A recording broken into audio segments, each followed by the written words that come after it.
fantastic task after the wave to context set when we are 50 minutes or 60 minutes delayed. So which means that I shouldn't say much, and thank you, Kripa, for introducing the panel.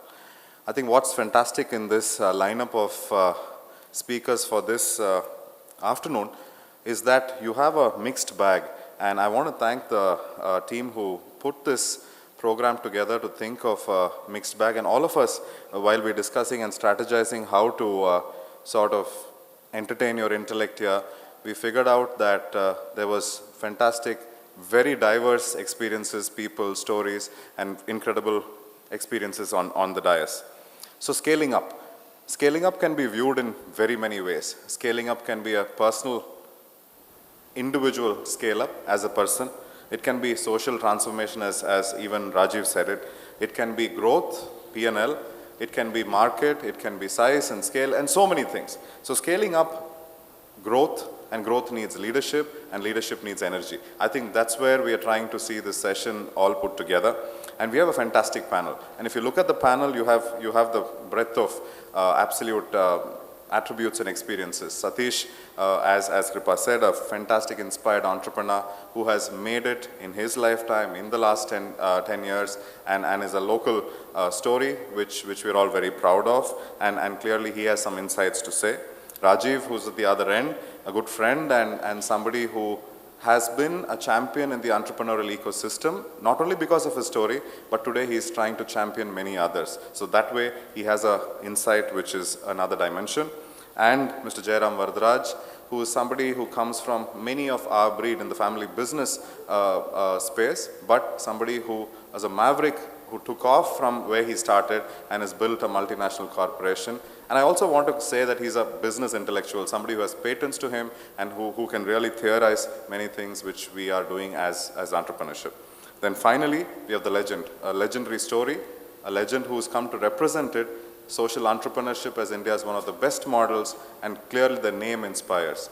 Dr. Namperumal Swamy is somebody who has the age to explain something, a vision of the past, but clearly take us to the present. So, ladies and gentlemen, a fantastic panel. I want to thank the organizers for putting me here with them, but the only task is how do I keep them going, keep all of you engaged, but the point is there's too much to say in too less of a time. So the model is that each one of them will speak for about 5 minutes, give their inputs with relation to the topic. Then I have a few questions. If there is time, we'll take some of your questions. Thank you very much. Good evening, ladies and gentlemen. Thank you for having me over. I will try and zip through in 5 minutes with sufficient coherence and speed. I'll talk about scaling up, but somebody said that we're already there. We're not there. We're trying to struggle to get there. So bulk of our experience of scaling up is also the process of getting there. I have made 6 generic points that I think are fundamentally important. The starting thing is to aspire. If you don't have an aspiration, there is no scaling up. It's a question, and this aspiration is not about looking at what you see and saying, I'm going to get there. I mean, that's not an aspiration. That's an annual goal or a 2-year goal. An aspiration for me is something that's beyond your horizon, that you don't see, but something that you imagine and something that you want. For us in our company, we are the 8th largest in the world today. Our aspiration is to be number 2. No, 8th largest is too small. Our aspiration is to be number 2. We can't see that horizon, but that's our dream. We want to be there. Okay, it's great to dream. Sometimes, you know, certain spiritual substances also make you dream. But that's not the kind of dream I'm talking about. We're talking about a dream that's founded in reality. So how do you make that reality happen? It's a fundamental opportunity that you need to define for yourself. Now, if you look at our business, the number 1 is $5.5 billion. The number 2 is $1.8 billion. Now, you don't see a business where there is a big gap between the number 1 and number 2 in a mature business that we are in. The number 2 is sleeping. So we believe that we need to be an effective control point and make the number one behave. So that's a fundamental opportunity that we see for ourselves. Okay, you aspire, you create an opportunity, you realize an opportunity, but you need to, the only way you're going to make that opportunity real is to have a compelling value proposition for your customer. Now, if you're going to do the same thing that everybody else is doing, and you probably do it because Indians are cheap, you're not going to be number two. You've got to have something that is compelling. Now, in our business, efficiency, energy efficiency is very compelling. Well, everybody is chasing that rainbow. But the discontinuity is, in our business, if you want to make it oil-free, then it's not energy efficient. If you want to make it oil-free, it's 3 times more expensive. So our value proposition that we are building is oil-free at efficiency. So that will change the game. So that's the value proposition that we bring to play. The third dimension is quality for us is disproportionately important. It's important for everyone, but for us, it's very important. A factory manager in the US will not get fired for buying a multinational compressor brand. But he will get fired, probably, if he buys an LG brand and it fails. So for us, it's not about better quality, it's about zero tolerance for failure. It's a completely different paradigm of quality management. And I bring in quality, something operational like quality into this forum because in this context for us, quality is strategic. It's not an operational dimension. The fifth piece is the brand. You know, in India we are known, but even in India, you know, customers will say, it's an Indian brand. First preference is, let's buy a foreign stuff. I think all you fellows your noses will grow if you deny it. Yeah? We're all biased. We think foreign products are better. Now, you got to prove it, and none of us are wrong. Ever since independence, we have been cheated, robbed, and enslaved by badly made products, Indian products. So we are genetically programmed to think that Indian products are bad. A lot of them are improving, no doubt, but we need to do a lot more. So when you're talking about building a brand around it, you know, trying to go and tell a customer in Europe or America, this is a really good stuff. I mean, the guy says, unknown brand and made in India, I don't know about this, yeah? Now, you can advertise till the cows come home. That's not brand building. Brand is about experience. You know, there are multiple stakeholders of a company. And if you don't manage the touch points of every experience of every stakeholder, then you're not building a brand, you're just advertising, right? So if we can talk about building the greatest product on earth, but you visit our factory and we make you wait and we treat you badly, it's a bad brand. You're not going to go away with a good. So for us, brand is about building experiences. We are doing a lot of stuff to build an experience, and I'll give you one example. Those of you who have been to Delhi, you'll know that in Connaught Place, there is a huge flag. That flag is 90 meters long and about 60 meters wide. And it's so big. I mean, now I think the biggest one is somewhere in Telangana or somewhere else. Right, Telangana. I think after Telangana, somebody has built another one. Everybody just adds a few inches and claims it's the largest Indian flag. So if you look at the flag, most of the time it doesn't fly. So we said, we are in the air business. So we need to know how to make this flag fly at a very low cost, energy cost, which is environmentally friendly. Now we have a flag in our factory of a similar size. We haven't made it an Indian flag yet, it's an LG flag. It's still 90 feet by 60 feet. And we are making that flag fly. Now, right now, we are using 15 kilowatts of energy. Our goal is to take it down to 1.5 kilowatt, which we will do. Now, 1.5 kilowatt solar panel, we will make the flag fly. And this will be a social media story. Now, what we will do is, the government is planning on putting a big flag at the Wagah border. Now, we want to go to the government and say, we will give you this device free of cost. The only thing we want is a board which says the Indian flag flies all the time and it should be pointed towards Pakistan. So that for us is an example of brand building, yeah? And that goes around. So the last piece of how to scale up is about your process. I can't emphasize this enough. We all run our companies like cowboys. We pick it up and shoot. There's a problem, we pick it up and shoot. That's fine. You got to do it because customers there or suppliers there is an immediate problem. But how do you create processes that prevent these same problems from recurring? Building organizations that are process-oriented and not people-centric is very critical for you to scale up. So I think I've used up my 5 minutes. Probably I exceeded it. I'm sorry if I did. So maybe we will cover the rest of it through questions. So thank you very much for giving me this opportunity. Thank you. Thank you very much. First of all, I have to tell you that to call healthcare industry as a business model itself, I don't consider that as a commercial business.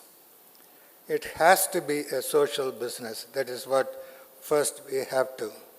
In one of such meetings, when I was asked, I was amongst the big industrialists and in an award, what will be your aim or goal in the next 5 years of your practice? All the industrialists, everybody said that my business now runs in 200,000 crores of rupees, and next I will scale it up to 500,000 crores of business. Everyone was saying that. But I didn't know what to say that, because in healthcare industry, I can't weigh by means of the money, but I said that we are doing right now 500,000 vision giving surgeries. In another 5 years, wouldn't we go in for 10 million surgeries per year so that I can get rid of the social cause of vision impairment in the country? And that was our goal. That was our social entrepreneurship, the business thing.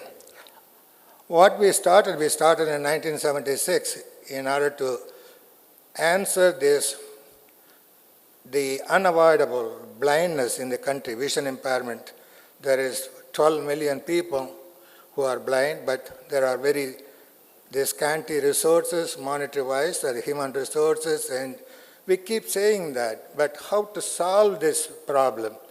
That is what we came up with, the Aravind model, the entrepreneurship.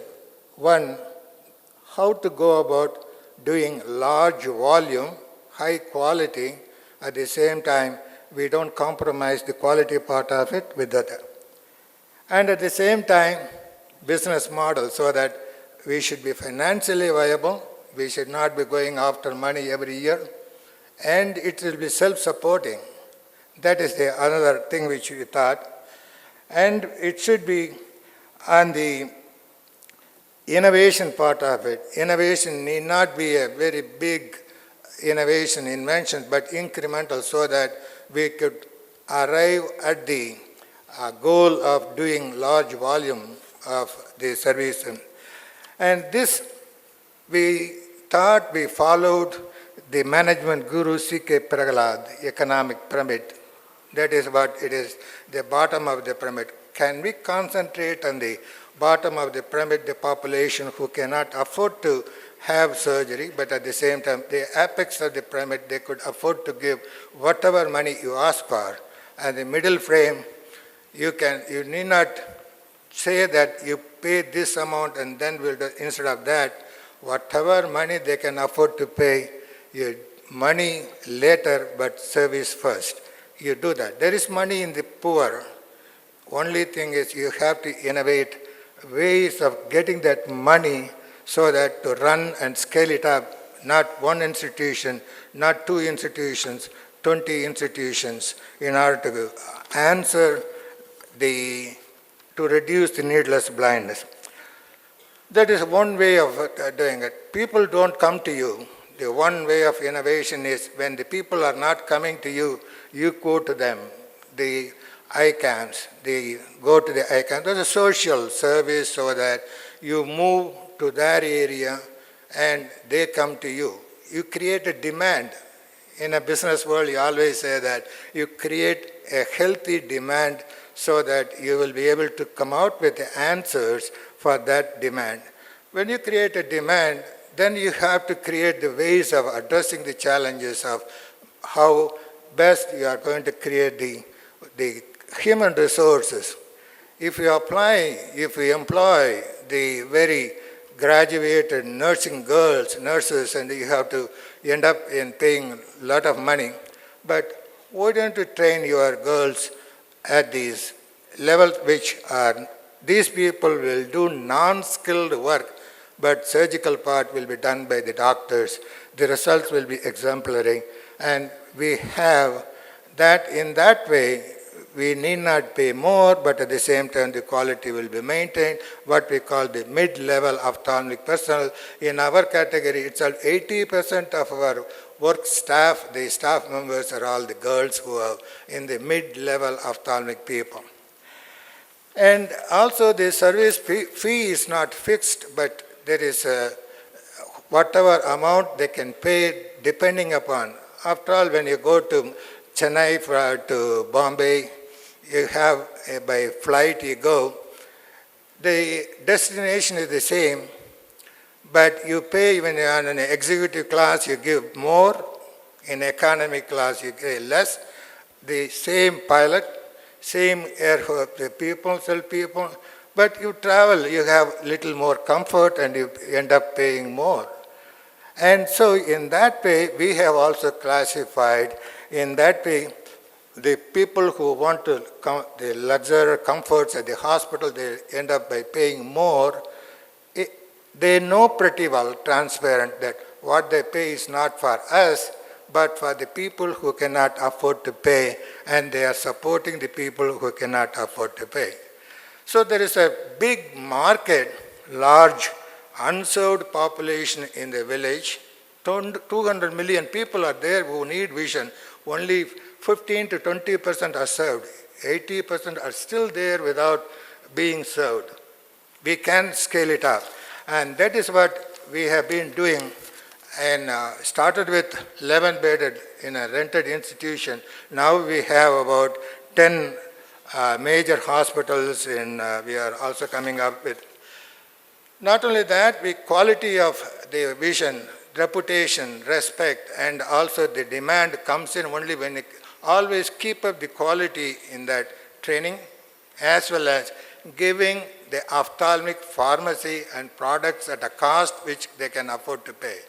In that, you know, these lenses which put in inside the eye, each one costs about $130 to $150 a piece in the other countries, but I don't think our people can afford to pay when we are doing. Our institution alone does 500,000 surgeries per year. You can just calculate 500,000 to $130.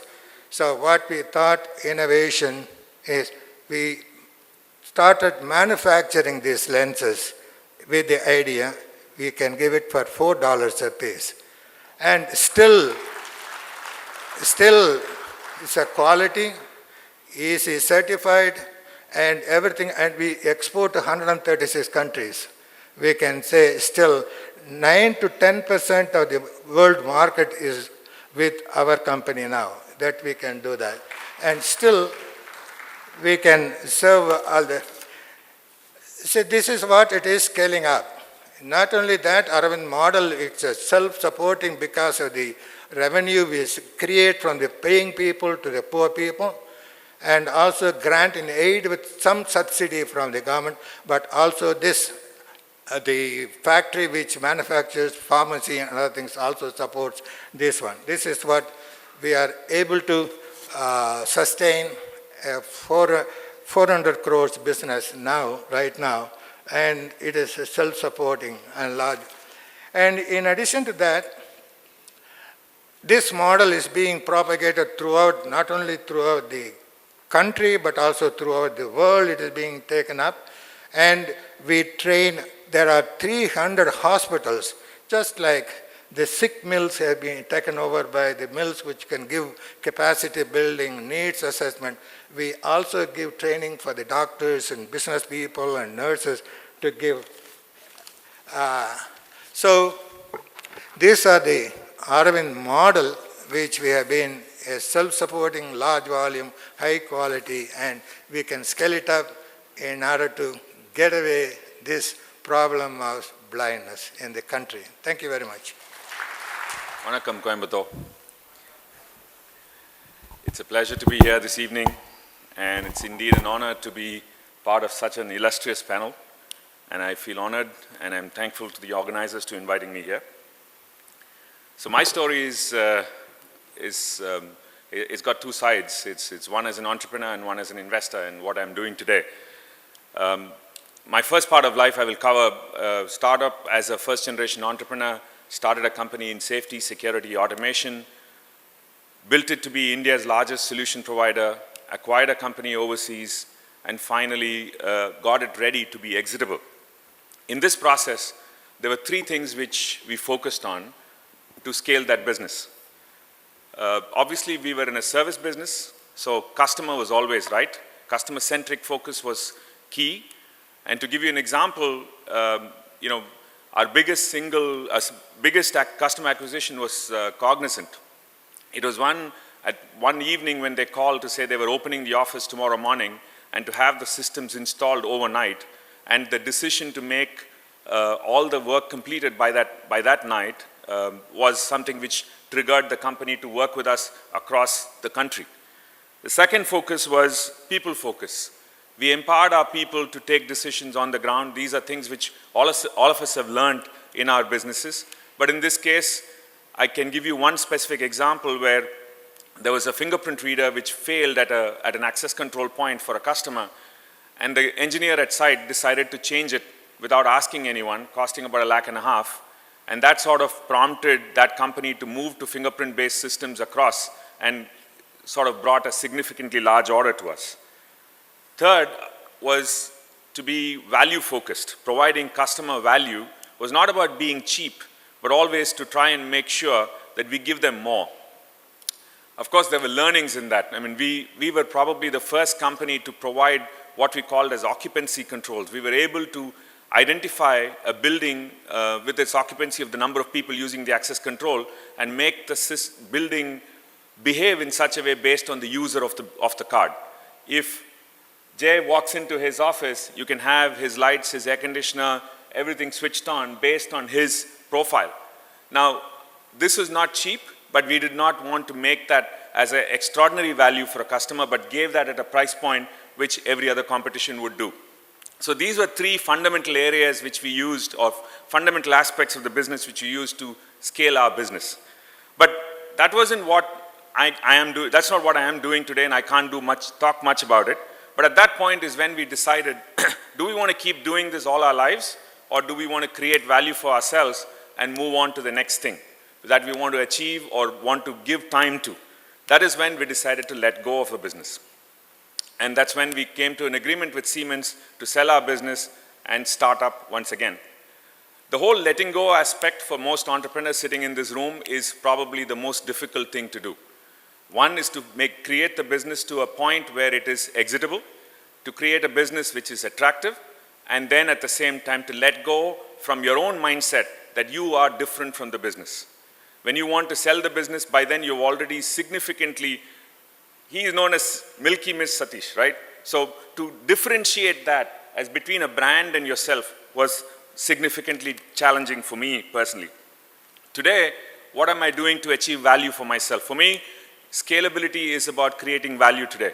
So I focus on three areas. Focus on investing in people, obviously through individual investments which I make in startups, and also through syndicated groups like the Chennai Angels, where we make investments in startups which are significantly different and better. Second, path-breaking ideas. We keep looking for ideas which are different. As entrepreneurs, we all think that our business needs cash to grow. That's one way of investment, one approach to investment. But otherwise, if you want to create 5x and 10x of multiples, you have to identify path-breaking ideas. Lastly, we invest in people to ensure that we invest in the right set of people who can take the business, who own the business as much as you would own the business and create value for yourself. So with these, we significantly look for those opportunities which can give us the 5x and the 10x. So with that, I will leave my thoughts about scalability in a new world of investment. Thank you. Fellow young Indians, ladies and gentlemen, good evening to all. Today my topic is scaling up. It's the right time to speak. They given good topic. Thank you, Yogesh, to give more effort to bring me here in this thing. We are a dairy product company based out of in Europe. From talking about my story is from unorganized to organized way. I'm basically I'm coming from agriculture family, typical agriculture family, and then my father is doing a very small way of milk business in 1985, and then in 1991 I'm not interested in school studies at that time because of my family situation. I want to enter into my business. So 1991 I entered into milk business. At the time my father is about to close completely his operation. He is not able to continue the milk business because he is not making any profit out of it. Is almost every day losing 1,000 rupees. So if he close 1,000 rupees is profit at the time. So at the time I entered into this business. And then until 92, somehow I'm with my father, and then suddenly thought came in to manufacture paneer. Those days, paneer is predominantly, it is a North Indian product. South India, nobody knows about paneer. Most of the people doesn't know about paneer. And then one of my milk, we are supplying milk to Bangalore. Some milk vendors in the bulk, it is it's a cottage industry. One of my customer who is getting milk from us in bulk cans, and then we are supplying in the bulk cans. At the time it's no packet milk and all. He's converting into product. But I'm very keen to know how he is making paneer. But he will not allow to see how he is producing paneer into his facility. I'm into, at that time my age is 16 or 17, so I'm very keen to see the customer who is getting milk from us and he is converting into paneer, so why can't we do here? So I'm looking for some clue, and then I got some clue. If you add in the hot milk, if you add vinegar, you will get milk. And then I go to all the kirana shops and get vinegar in the bottles in the motorcycle, and I collected and I convert into paneer. And then I send it to my customers in Bangalore, and then they're very okay with the quality, the texture and the thing. Then final some need some texture, and then my journey starts with paneer. And then 95 I discontinue my school. I discontinue into milk business. I concentrating only on making paneer. Those days paneer making is a big profit, even though it's a very small volume, but it's a good profit. And then those days we are concentrating more only on into institutions, that is all the Horeca customers, the caterers and all the star hotels, only institution supplies we are doing. And then 97 want to enter into retail space. Those days Foodwall is the one supermarket in South Part. We mostly in right now in South India, our market is only in South India. So we are concentrating, we want to enter into the food world, and then they said you are not a known brand, so we will not, you are not any brand, so we will not allow. And then we make a brand name MilkyMist. MilkyMist name, it's at the time we don't have any computer or anything at the time. Then I gone to browsing center and searched the name, 10-15 names. Out of 10-15 names, I selected MilkyMist. MilkyMist is mainly which should relate to milk. So I given the MilkyMist. We selected the name. We should not be any religious or anything. It should not match. So at the time itself, we selected the MilkyMist brand. Then 99, we made a semi-automatic plant, and 2000, we gone with our own place. That's what the MilkyMist we started. And earlier we are focused only on paneer. Now we are into all dairy products, focusing into completely all dairy products. We are very 2007-8, our numbers is almost, we did a turnover of 15 to 20 crore. Now this year we are going to touch we are expecting to touch 440 crore. And very soon we are coming up with a big facility, almost 250 crore we are investing.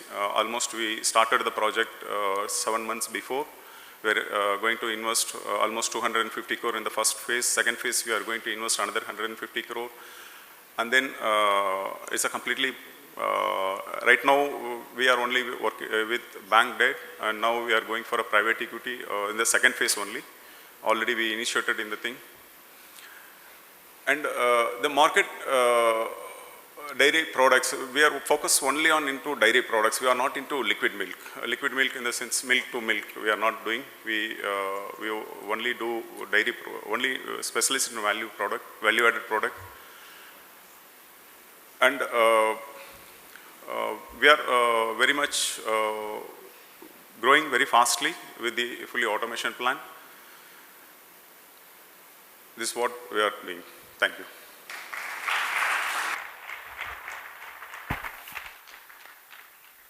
Thank you very much, Sathish. So we have about 10 minutes, and I have 1 or 2 questions, but since we are short in time, I'll give the first opportunity to somebody in the audience, or if there's Anush there, right, with a question ready. This question is to Jayana. LG Equipments is probably the highest revenue per employee in the world in the manufacturing industry. I think I want you to discuss how important it is, because it's very relevant, because more than 90% of this room, we say our business is a so-called business, but we survive purely on the labor cost arbitrage. So I think you talking about how important it is will certainly benefit all of us. I'll try to provide a coherent answer. When we started the business, we talked about aspiration.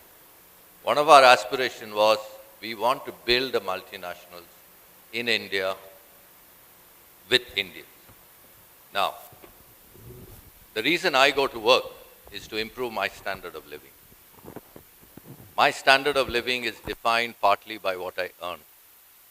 And if my company's competitive advantage is based on me earning less, then it's not a sustainable business, and that's not what I want to be.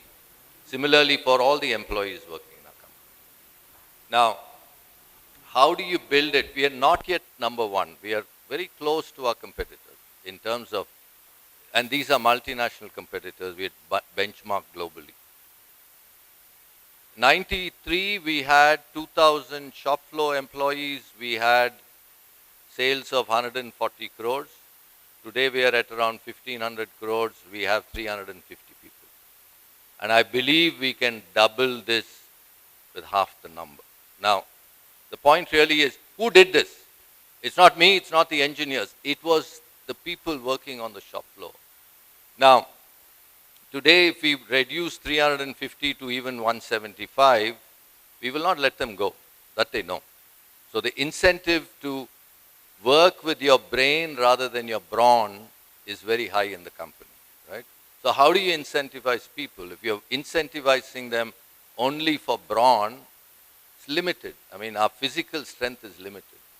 The brain, unlimited, right? So I can't say that it is one person or one individual or one, it's the collective entity with a focus that we all need to earn more. That's the fundamental premise of the business. We don't want to sell cheap Indians. That's not what we want to be. So our products are not cheap. They're not. But they provide much better value than competitors. I don't know whether I answered it.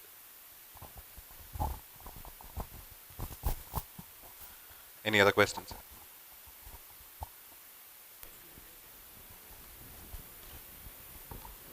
Again, this question goes to Mr. JV. I think you're talking about number 8, number 2, or revenue based. Is it revenue based? You are talking about the number 8 position that you are in and you're going to achieve to number 2. And what is the major step that you're going to take in order to reach the number 2? Well, it's revenue, driven by revenue. We believe that our cost structures are so well done that if we hit the top line, the bottom line will take care of itself, right? Now, what are the fundamentals? I don't think there's one big thing, right? You need to work on multiple things. And there are many. Yeah. On the people side, I don't want to even go there because the agenda there is so huge that I can probably spend a couple of days talking to you. But what we are really building is on creating a compelling value proposition to the customer. Like I said, discontinuous innovation, right? It's not continuous innovation, but discontinuous innovation. What we are looking at is today, if you look at a compressor, all the compressors working in the world, they all put out oil into the atmosphere. Our goal is to get rid of that. We want to a cleaner world, and in the process, give a significant value to the customer. So, if there is one singular thing that's big, it's that. But I don't think that alone will get us there. There's a lot of other things at multiple levels. I'm going to ask the next question because I'll take some priority in that. I had a question because all these people have a brand or a business or an idea behind them, but there is a persona and a personality in them. So what is that one attribute or quality that you think is special, unique, and what actually gives you the energy to lead and to transform? And this is sort of open, and I think Sathish said he'll take this question while we were discussing before. So what's that one aspect in you which makes that difference to the organization or your success story? From unorganized to organized way. No, hello. From unorganized way, because I started this dairy for my survival. At the time, I never expect I will reach this level. But over the period, my passion and then transformation from most of the people don't know, even in my native place, most of the people ask me, when you bought this MilkyMist, from whom you bought? These kind of questions very near those who are living to me the last 3 years before they asked me the question. From my thing is from unorganized way to organized way, because dairy industry from normally one milkman to one dairy product company, which is we are benchmarking very near to Amul, Nestle, Britannia, Danone, all the companies. We are at par with price with all the multinationals, Danone, Nestle, Britannia.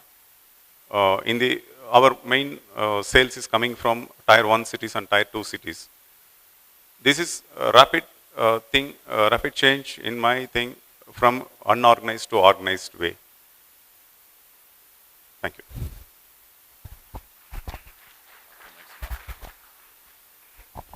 I'm just going to, there's one last question in the audience. Yeah, we can almost hear you.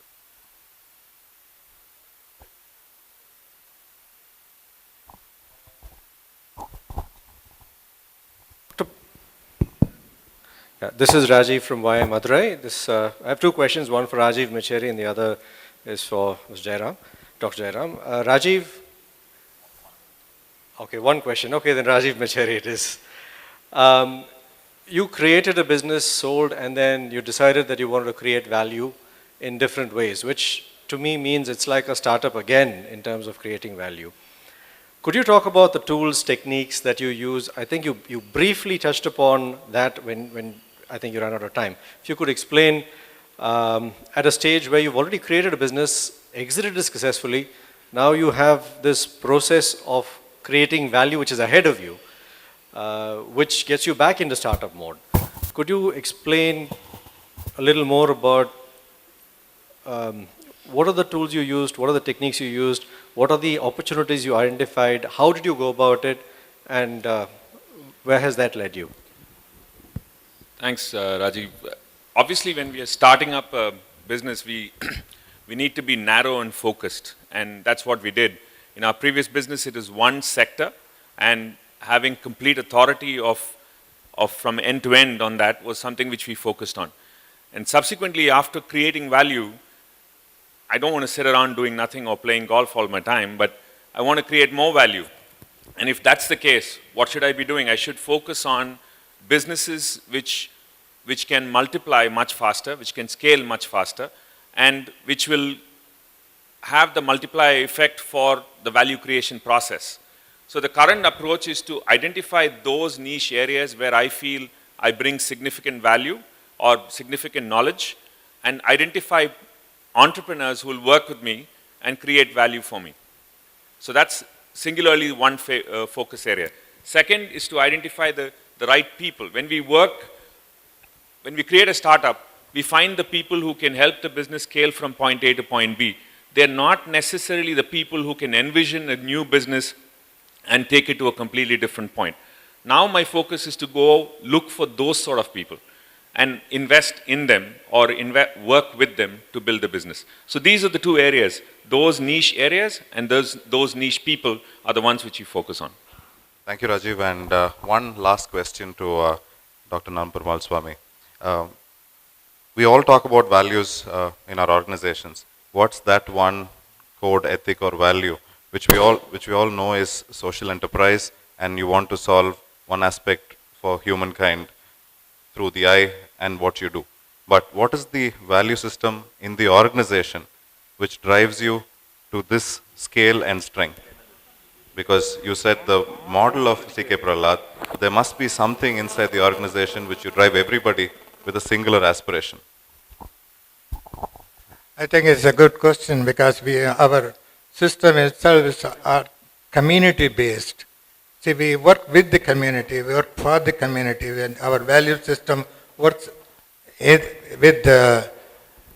order to get more the health eye care services to go to the unreached people, we have to create the services in such a way that what C.K. Prahlad has said, that there is market in the poor. That is, see, when you have multiple sachets and you give it, there is a large market. So we don't aim at the money part of it, but how many people we can give compassionate service so that they are inspired, they are forced to come to approach the doctors. And that is what we educate, that is called the social marketing, or educate health-seeking behavior of the people who are not literate enough. So we create a market, a social marketing, and that is the value, and we try to address irrespective of how much they can give money, but we don't turn away any patient who seeks advice for the eye care. That is the value. We always keep it. So give service, remuneration next. And that's the value we always create. We teach people, we teach our profession, everybody the same thing. The money will come. Service first, remuneration next. Thank you very much. And I think that's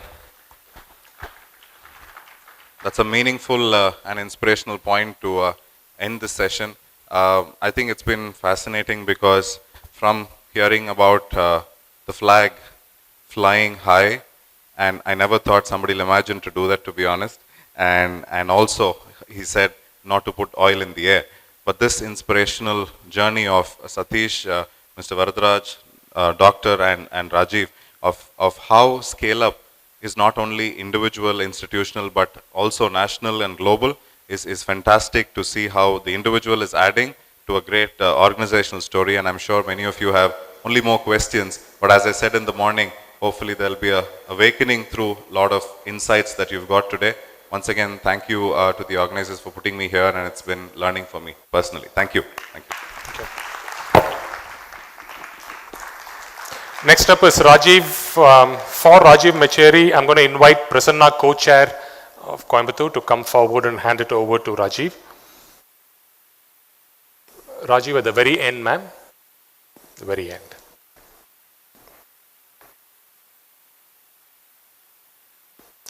Raghu, National Chairman, to hand over the memento to Mr. Jairam Varadaraj.